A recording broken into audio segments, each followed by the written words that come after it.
this slide looks simple, but has a lot of information. So the first one is oligometastasis. That's the patient that is diagnosed with cancer that has spread outside of the lung, but is limited to certain disease sites. So these patients are getting radiation. Then there is here's where we are with oligoprogression and oligorecurrence. Oligoprogression is when the cancer grows in very limited sites, right? Here in the shoulder, here in the leg.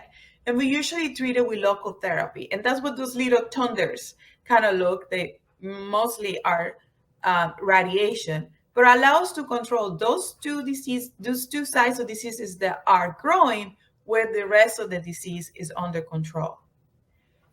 This is very different than widely metastatic progressive disease. If you can see one picture to another, oligoprogression is when it's one or two sites growing.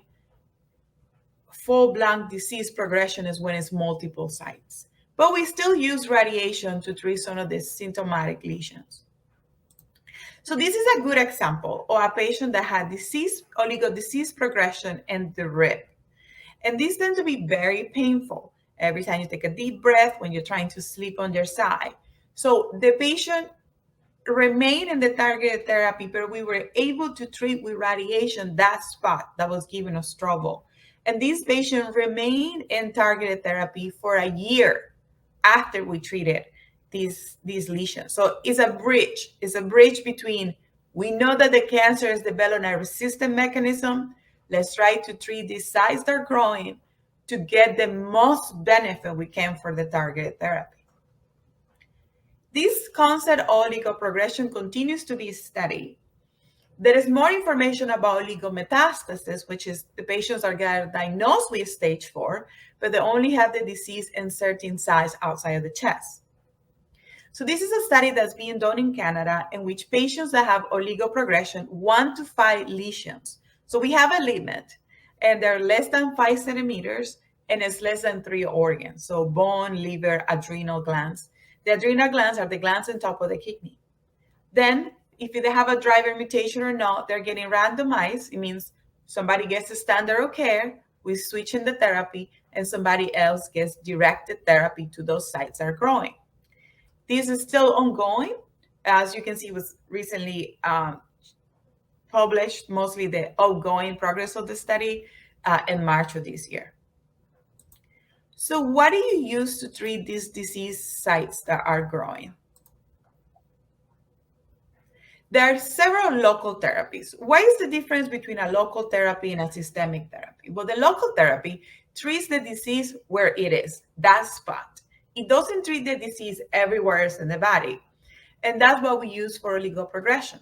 The number one use is radiation. Particularly, we know the pinpoint radiation, or called SBRT, stereotactic radiation.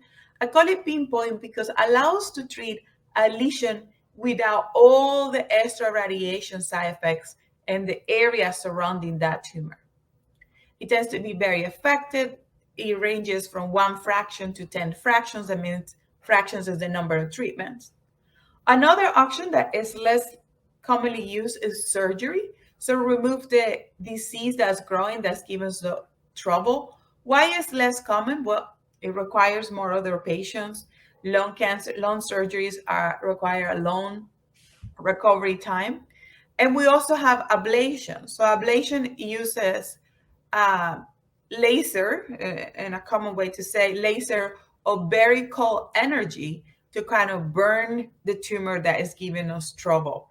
And they usually use these needles that you can see in this picture to go to the lesion and put very cold therapy. It's called cryotherapy. Or use very warm therapy. That's a type of laser, or radio ablation. So these are mostly local therapies. They do not treat the cancer in other sites besides the site that is directed.